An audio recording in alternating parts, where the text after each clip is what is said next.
Imagine ನೀವು exam ಹಾಲಲ್ಲಿ ಕೂತಿದ್ರಾ, questions attend ಮಾಡ್ತಾ ಇದ್ದೀರಾ, MCQ ಕ್ವೆಶನ್ಸ್, ಕೆಲವೊಂದಕ್ಕೆ ಆನ್ಸರ್ಸ್ ಬರ್ತಾ ಇದೆ, ನೀವು ಕರೆಕ್ಟಾಗಿ ಟಿಕ್ ಮಾಡಿ ಬಬಲ್ ಮಾಡ್ತಾ ಇದ್ದೀರಾ OMR ಶೀಟಲ್ಲಿ. ಬಟ್ ಕೆಲವೊಂದು ಕ್ವೆಶನ್ ಹೆಂಗಾಗ್ತಿದೆ ಅಂತಂದರೆ ಎರಡು ಆಪ್ಷನಲ್ಲಿ ಕನ್ಫ್ಯೂಸ್ ಆಗ್ತಿರುತ್ತೆ. ಇನ್ನು ಕೆಲವೊಂದು ಕ್ವೆಶನ್ಸ್ ಹೆಂಗಾಗ್ತಿರುತ್ತೆ ಅಂತಂದರೆ ಆಪ್ಷನ್ಸ್ ಯಾವುದು ಅಂತಂದೇಳಿ ಗೊತ್ತೇ ಆಗಲ್ಲ. ಆನ್ಸರ್ಸಲ್ಲಿ ಏನು ಟಿಕ್ ಮಾಡಬೇಕು, ಯಾವ ಆಪ್ಷನ್ ಅಂತಂದೇಳಿ ಗೊತ್ತಾಗ್ತಿರಲ್ಲ. ಸೊ ಈಗ ಸೆಕೆಂಡ್ ಆ್ಯಂಡ್ ಥರ್ಡ್ ಸಿಚುವೇಶನ್ ಹೇಳಿದ್ನಲ್ಲ, ಸೊ ಆ ಟೈಮಲ್ಲಿ ನೀವೇನು ಮಾಡಬೇಕು ಅಂತಂದರೆ, ಇವಾಗ ನಾನು ಹೇಳ್ತಿರುವಂಥದ್ದು scientific method of guessing MCQs ನ ಯೂಸ್ ಮಾಡಿ.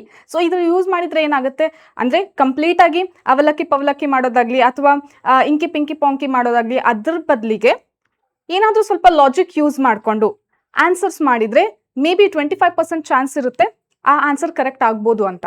ಸೊ ದಟ್ಸ್ ವೈ ನಾನು ಹೇಳ್ತಿರುವಂತಹ ಎಲ್ಲ ಮೆಥಡ್ನು ಕೂಡ ಯೂಸ್ ಮಾಡಿ, ಓಕೆನಾ. ಸೊ ಕೊನೆ ತನಕನೂ ನೋಡಿ, ಎಲ್ಲ ಮೆಥಡ್ಸ್ನು ಕೂಡ ನೀವು ಅಪ್ಲೈ ಮಾಡ್ಬೋದು. ಬೇರೆ ಬೇರೆ ಕ್ವೆಶನ್ಸ್, ಯಾವ ಥರ ಕ್ವೆಶನ್ಸ್ ಬಂದರೆ ಯಾವ್ಯಾವ ಥರ ಮೆಥಡ್ ಅಪ್ಲೈ ಮಾಡಬೇಕು ಅಂತ ಹೇಳ್ತೀನಿ. ಸೊ ನೀವು ಫಾಲೋ ಮಾಡ್ತಿದ್ದೀರಾ, ನಾನು ಹೇಳಿದ್ದು ಫಾಲೋ ಮಾಡ್ತೀರಾ ಅಂತಂದರೆ ಈಗಲೇ ಕಮೆಂಟಲ್ಲಿ ಎಸ್ ಅಂತ ಹಾಕಿ, ಸೊ ದಟ್ ನಿಮಗೆ ಒಂದು ಮೋಟಿವೇಶನ್ ಸಿಗುತ್ತೆ, ನಾನು ಫಾಲೋ ಮಾಡ್ತೀನಿ, ನಾನು ಇದನ್ನು ಅಪ್ಲೈ ಮಾಡ್ತೀನಿ ಅಂತ ಹೇಳಿ, ಓಕೆನಾ. So let's start without any delay. So ಈಗ ಫಸ್ಟ್ ಮೆಥಡ್ ಏನಂತಂದರೆ, ನಾನು ಮತ್ತೊಂದು ಸರಿ ಹೇಳ್ತಾ ಇದ್ದೀನಿ, ನೀವು ಯಾವಾಗ ಇದನ್ನ ಅಪ್ಲೈ ಮಾಡ್ತೀರಾ ಅಂತಂದರೆ ಕನ್ಫ್ಯೂಸ್ ಆದಾಗ, ಆರ್ಎಲ್ಸ್ ನಿಮಗೆ ಅದು ಕಾನ್ಸೆಪ್ಟ್ ಗೊತ್ತೇ ಇಲ್ಲ ಅಂತ ಅಂದಾಗ. ಇನ್ನೊಂದು ಮೆಥಡ್ ಇದೆ, ನಿಮಗೆ ಗೊತ್ತಾಗ್ತಿಲ್ಲ ಕಾನ್ಸೆಪ್ಟ್ ಅಂತಂದರೆ ಜಸ್ಟ್ ನೀವು ರಿಕಾಲ್ ಮಾಡ್ಕೊಳ್ಳಿಕ್ಕೆ ಟ್ರೈ ಮಾಡಿ. ಇವಾಗ ಸಪೋಸ್ ಏನಾದರೂ ಮನೆಯಲ್ಲಿ ನೀವು ಥಿಂಗ್ಸ್ ಕಳ್ಕೊಂಡ್ರೆ ಏನಂತ ಯೋಚನೆ ಮಾಡ್ತೀರಾ, ನಾನು ಲಾಸ್ಟ್ ಟೈಮ್ ಅದನ್ನು ಎಲ್ಲಿ ನೋಡಿದ್ದೆ, ಹೌದಲ್ವಾ. ಸೊ ಈ ಥರ ಥಿಂಕ್ ಮಾಡ್ತಿರಲ್ಲ, ಸೊ ಅದೇ ರೀತಿ ಟೆಕ್ಸ್ಟ್ ಬುಕ್ಕಲ್ಲಿ ಅಥವಾ ಪ್ರಾಕ್ಟೀಸ್ ಮಾಡಬೇಕಾದ್ರೆ ಇದನ್ನು ನಾನು ಎಲ್ಲಾದರೂ ಪ್ರಾಕ್ಟೀಸ್ ಮಾಡಿದ್ನ, ಯಾವ ಚಾಪ್ಟರಲ್ಲಿ ಓದಿದ್ದೆ, ಯಾವ ಕಾನ್ಸೆಪ್ಟ್ ಇದು ಅಂತಂದೇಳಿ ನೀವು ಏನಾದರೂ ಟ್ರೈ ಮಾಡ್ತಾ ಇದ್ರೆ, ಆನ್ಸರ್ಸ್ ತಿಳ್ಕೊಳ್ಳೋಕ್ಕೆ ಕನೆಕ್ಟ್ ಮಾಡ್ತಾ ಇದ್ರೆ ನಿಮಗೆ ಮೇ ಬಿ ಆನ್ಸರ್ ನೆನಪಾಗ್ಬೋದು. ಹಂಗೂ ನೆನಪಾಗಿಲ್ಲ ಅಥವಾ ಎರಡು ಆಪ್ಷನ್ಸ್ ತುಂಬಾ ಕನ್ಫ್ಯೂಸ್ ಆಗ್ತಾ ಇದೆ ಅಂತ ಅಂದಾಗ ಮಾತ್ರ ಇದನ್ನ ಮೆಥಡ್ನ ಯೂಸ್ ಮಾಡಿ, ಓಕೆನಾ ಮಕ್ಕಳೇ. ಸೊ ನೋಡಿ, ಫಸ್ಟ್ ಏನು ಮಾಡ್ತೀರಾ ಅಂದರೆ ಯೂನಿಟ್ಸಲ್ಲಿ ನಿಮಗೇನಾದರೂ ಯೂನಿಟ್ಸಲ್ಲಿ ಮೆಥಡ್ ಯೂಸ್ ಮಾಡಿಕೊಂಡು ಹೇಗೆ ಕ್ಯಾಲ್ಕುಲೇಟ್ ಮಾಡಬೇಕು ಅಂದರೆ ನೋಡಿ, ಫಸ್ಟ್ ಇಲ್ಲಿ ಅವ್ರು ಏನು ಕೇಳಿದ್ದಾರೆ ಅಂದರೆ ಏರಿಯಾ ಕೇಳಿದ್ದಾರೆ, ಹೌದಾ. ಏರಿಯಾ ಆಫ್ ದ ಸರ್ಕಲ್ ಅಂತ ಕೇಳಿದ್ದಾರೆ. ಸೊ ಈಗ ಇಲ್ಲಿ ನೋಡಿದರೆ ಸೆಂಟಿಮೀಟರ್ ಸ್ಕ್ವೇರ್ ಇದೆ, ಸೆಂಟಿಮೀಟರ್ ಆ್ಯಂಡ್ ಸೆಂಟಿಮೀಟರ್ ಇದೆ. ಸೊ ಏರಿಯಾ ಕೇಳಿದ್ರಕ್ಕೆ ನೀವೇನನ್ನ ಎಲಿಮಿನೇಟ್ ಮಾಡ್ಬೋದು, ಸೆಂಟಿಮೀಟರ್ ಎಲಿಮಿನೇಟ್ ಮಾಡ್ಬೋದು.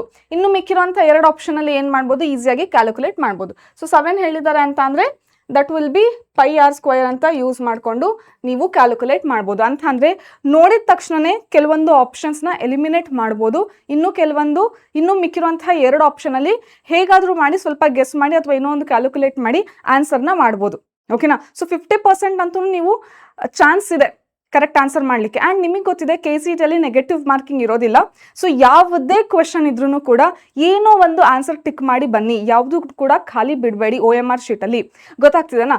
ಸೊ ಸೆಕೆಂಡ್ ಮೆಥಡ್ ಯಾವ ರೀತಿ ಅಂತ ಅಂದರೆ, ಸೊ ಅದು ಒಂದು ಯೂನಿಟ್ಸ್ ಮೆಥಡ್ ಆಯಿತು. ಸೊ ಸೆಕೆಂಡ್ ಏನು ಅಂತಂದರೆ, ಲಾಂಗ್ ಸೆಂಟೆನ್ಸ್ ಯಾವುದಿರುತ್ತೆ ಯೂಶಲಿ ಅದೇ ಆನ್ಸರ್ ಇರುತ್ತೆ, ಓಕೆನಾ.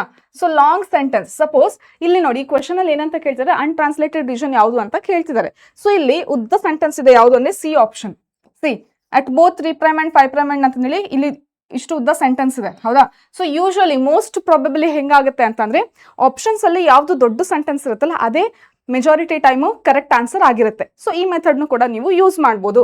ಅಥವಾ ಥರ್ಡ್ ಮೆಥಡ್ ಏನು ಅಂತಂದರೆ, ಸಪೋಸ್ ಈಗ ಈ ರೀತಿ ಆಪ್ಷನ್ಸ್ ಇದೆ 0 to 400 ಅಂತ. ಇದರಲ್ಲಿ ಏನು ಮಾಡ್ತೀರಾ ಅಂದರೆ, ಎರಡು ಎಕ್ಸ್ಟ್ರೀಮ್ ಇರುವಂತಹ ಕಂಪ್ಲೀಟ್ ಆಪೋಸಿಟ್ ಇರುವಂಥ ಆಪ್ಷನ್ಸ್ನ ಎಲಿಮಿನೇಟ್ ಮಾಡ್ತೀರಾ. ಅಂದರೆ ಇದು ಕಂಪ್ಲೀಟ್ ತುಂಬ ಲೆಸ್ ಇದೆ ಆ್ಯಂಡ್ ಇದು ಕಂಪ್ಲೀಟ್ ಆಗಿ ತುಂಬ ಹೈ ಇದೆ.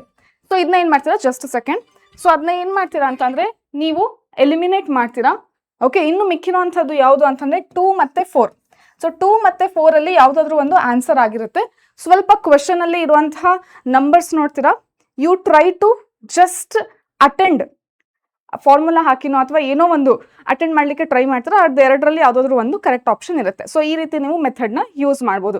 ಸೊ ಯಾವುದು ಕಂಪ್ಲೀಟಾಗಿ ಒಂದು ತುಂಬ ಲೋ ವ್ಯಾಲ್ಯೂ ಇದೆ, ತುಂಬ ಹೈ ವ್ಯಾಲ್ಯೂ ಇದೆ ಅಥವಾ ಕಂಪ್ಲೀಟ್ ಅಪೋಸಿಟ್ ಇದೆ, ಅದನ್ನ ಎರಡನ್ನೂ ಡಿಲೀಟ್ ಮಾಡ್ತೀರಾ, ಎಕ್ಸ್ಟ್ರೀಮ್ ಇರುವಂಥ ವ್ಯಾಲ್ಯೂಸ್, ಓಕೆನಾ. ಸೊ ಈ ಮೆಥಡ್ ಯೂಸ್ ಮಾಡ್ಬೋದು. ದೆನ್ ಇನ್ನೊಂದು ಏನಂತಂದರೆ ಎಲಿಮಿನೇಷನ್ ಮೆಥಡ್. ಹೇಗೆ ವರ್ಕ್ ಆಗುತ್ತೆ ಎಲಿಮಿನೇಷನ್ ಮೆಥಡ್ ಅಂತಂದರೆ, ಇಲ್ಲಿ ನೋಡಿ. ಸೊ ಈಗ ಇಲ್ಲಿ ಒಂದು ಕ್ವೆಶನ್ ಕೊಟ್ಟಿದ್ದಾರೆ, ಏನಂತ, ಇಲ್ಲಿ ಒಂದು ಸೀಕ್ವೆನ್ಸ್ ಇದೆ, ಹೌದಾ. ಸೊ ಇದು DNA ಸೀಕ್ವೆನ್ಸ್, ಇದನ್ನ RNAಗೆ ನೀವು ತಗೊಂಡು ಬನ್ನಿ ಅಂತ ಹೇಳ್ತಾ ಇದ್ದಾರೆ. ಅಂದರೆ DNA ಇಂದ RNA ಹೇಗೆ ಫಾರ್ಮೇಷನ್ ಆಯಿತು ಅಂತ ಕೇಳಿದ್ದಾರೆ ಕ್ವೆಶನ್. ಸೊ ಈ ರೀತಿ ಹೇಗೆ ಮಾಡ್ಬೋದು ಅಂತಂದರೆ, ನಿಮಗೆ ಆಪ್ಷನ್ಸ್ 4 ಆಪ್ಷನ್ಸಲ್ಲಿ ಹೆಂಗೆ ಅನ್ಸುತ್ತೆ ಅಂತಂದರೆ, 2 ನೋಡಿದ ತಕ್ಷಣ ಗೊತ್ತಾಗುತ್ತೆ ಅದು ರಾಂಗ್ ಇದೆ ಅಂತ. ಹೇಗೆ ಮ್ಯಾಮ್ ಅಂತ ಅಂದರೆ ಇಲ್ಲಿ ನೋಡಿ RNA ಯಾವಾಗಲೂ ಯಾವುದರಿಂದ ಸ್ಟಾರ್ಟ್ ಆಗುತ್ತೆ 5' to 3'. ಲಾಜಿಕ್, ಸಿಂಪಲ್ ಲಾಜಿಕ್, ಎಲ್ರಿಗೂ ಗೊತ್ತಿರುವಂಥದ್ದು RNA ಅಂದರೆ 5' to 3' ಇಂದ ಸ್ಟಾರ್ಟ್ ಆಗುತ್ತೆ ಅಂತ. ಸೊ ಇಲ್ಲಿ 3 to 5 ಯಾವುದಿದೆ ಅದನ್ನು ನೀವು ಎಲಿಮಿನೇಟ್ ಮಾಡಿದ್ರಿ. ಇನ್ನೊಂದು ತುಂಬ ಈಸಿ ಮೆಥಡ್ ಏನು ಅಂತಂದರೆ ನೋಡಿ, ತುಂಬ ಕಡಿಮೆ ಟೈಮಲ್ಲಿ ಹೇಗೆ ಸಾಲ್ವ್ ಮಾಡೋದು ಅಂದರೆ ಇದೆ.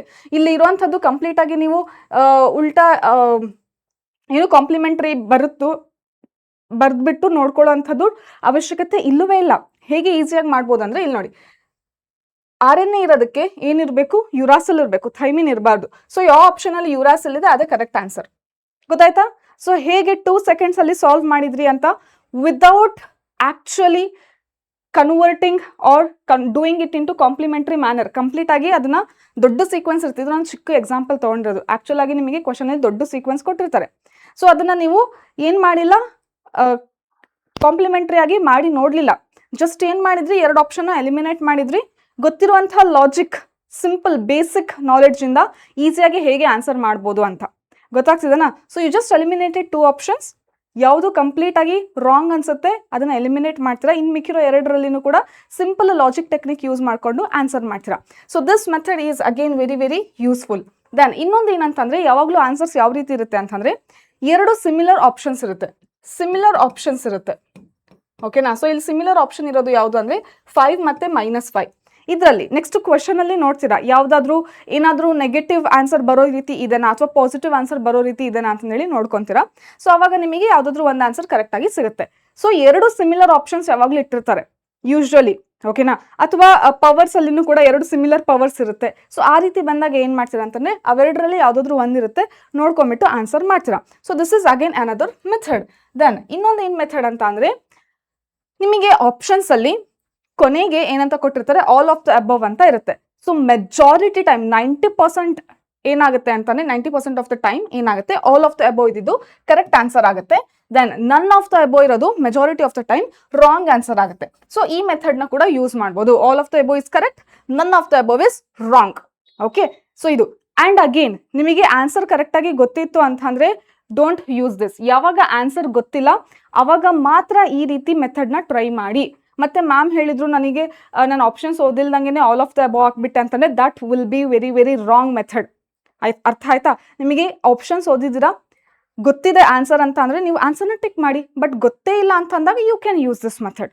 Got this? ಸರಿನಾ ಮಕ್ಕಳೇ? ದೆನ್ ಇನ್ನೊಂದು, ಇಟ್ಸ್ ವೆರಿ ಪಾಪ್ಯುಲರ್ ಒಪಿನಿಯನ್, ಎಲ್ಲರೂ ಕಡೆಯಿಂದನೂ ಬಂದಿರುವಂತಹ ಒಪಿನಿಯನ್, ಟಾಪರ್ಸ್ ಒಪಿನಿಯನ್ ಇದು. ದೆನ್ ನಾವು ಕೂಡ ಪಾಸ್ಟ್ 10 years ಪೇಪರ್ನ ಅನಾಲಿಸಿಸ್ ಮಾಡಿದಾಗ KCT ಎಕ್ಸಾಮಿಂದು ಅಥವಾ ನೀಟ್ ಎಕ್ಸಾಮಿಂದು ಮೆಜಾರಿಟಿ ಆಫ್ ದ ಕಾಂಪಿಟೇಟಿವ್ ಎಕ್ಸಾಮಲ್ಲಿ ಏನಾಗುತ್ತೆ ಅಂತಂದರೆ ತುಂಬ ಸರಿ ಆನ್ಸರ್ ಯಾವುದಿರುತ್ತೆ ಅಂದರೆ B ಮತ್ತು C ಆನ್ಸರ್ ಇರುತ್ತೆ. ಅದರಲ್ಲಿನೂ ಜಾಸ್ತಿ ಟೈಮ್ ಏನಿರುತ್ತೆ ಅಂತಂದರೆ B ಯಾವಾಗಲೂ ಆನ್ಸರ್ ಇರುತ್ತೆ. ಇದು ಯಾವಾಗ ಯೂಸ್ ಮಾಡ್ತೀರಾ ಅಂತಂದರೆ, ನೀವು ಕೆಲವೊಂದು ಬಿಟ್ಟಿರ್ತೀರಾ, ಫಿಲ್ ಮಾಡೋದು, ಬಬಲ್ ಮಾಡೋದು ಬಿಟ್ಟಿರ್ತೀರಾ. ಓಕೆ, ಖಾಲಿ ಇರುತ್ತೆ, ಇನ್ನೇನು ಪೇಪರ್ ಕಲೆಕ್ಟ್ ಮಾಡ್ತಿರ್ತಾರೆ. ಕೆಲವೊಂದು ಸರಿ ಹಂಗಾಗುತ್ತೆ. ಸೊ ಅವಾಗ ಏನು ಮಾಡ್ತೀರಾ, ಯಾವುದೂ ಗೊತ್ತಾಗಿಲ್ಲ, ಕ್ವಶನೂ ಓದೋಕ್ಕೆ ಟೈಮ್ ಇಲ್ಲ, ಲಾಜಿಕ್ ಮೆಥಡನ್ನು ಅಪ್ಲೈ ಮಾಡೋಕ್ಕೆ ಟೈಮ್ ಇಲ್ಲ, you just bubble B. Okay, or else C, B ಆದರೂ ಮಾಡಿ ಅಥವಾ C ಆದರೂ ಮಾಡಿ. ಸೊ ನಿಮಗೆ ಅಲ್ಲಿ ಕರೆಕ್ಟ್ ಆಗುವಂಥ ಚಾನ್ಸಸ್ ಇರುತ್ತೆ, ಆನ್ಸರ್ ಕರೆಕ್ಟ್ ಆಗುವಂಥ ಚಾನ್ಸಸ್ ಇರುತ್ತೆ. You can use this method. Then ಇನ್ನೊಂದು ಏನಂತಂದರೆ, ತುಂಬ ಸರಿ ಹೆಂಗಾಗುತ್ತೆ ಅಂತಂದರೆ 0 ಅಂತ ಯಾವುದಾದ್ರೂ ಆಪ್ಷನಲ್ಲಿ ಕೊಟ್ಟಿದ್ರೆ ಅದೇ ಕರೆಕ್ಟ್ ಆನ್ಸರ್ ಆಗಿರುತ್ತೆ. Again you just first solve ಮಾಡೋಕ್ಕೆ ಟ್ರೈ ಮಾಡಿ. ಸಾಲ್ವ್ ಮಾಡೋಕ್ಕಾಗಿಲ್ಲ, ತುಂಬ ಹೊತ್ತು ಟೈಮ್ ತೊಗೊತಿದ್ದೀರಾ, ನೀವು ಒಂದು 45 seconds ಅಥವಾ 1 minute ಒಂದು ಕ್ವಶನಲ್ಲೇ ಟೈಮ್ ವೇಸ್ಟ್ ಮಾಡಿಬಿಟ್ಟಿದ್ದೀರಾ, ಇನ್ನೂ ಯಾವುದು ಇವಾಗ ಆನ್ಸರ್ ಗೊತ್ತಾಗ್ತಿಲ್ಲ ಅಂತ ಅಂದಾಗ ಆಪ್ಷನ್ಸಲ್ಲಿ ಏನಾದರೂ 0 ಇತ್ತು ಅಂತಂದರೆ you just tick 0. So majority of the time 0 is hero. So ಅದೇ ಏನಾಗಿರುತ್ತೆ, ಕರೆಕ್ಟ್ ಆನ್ಸರ್ ಆಗಿರುತ್ತೆ. Hope all these method help you. So ನಿಮಗೆ ಹೆಲ್ಪ್ ಆಯಿತು ಅಂತಂದರೆ ಜಸ್ಟ್ ಡ್ರಾಪ್ ಅ ಕಮೆಂಟ್ ಹೇಗೆ ಹೆಲ್ಪ್ ಆಯಿತು ಅಂತಂದೇಳಿ. Then good luck for your exam. Meet you in the next video. Bye.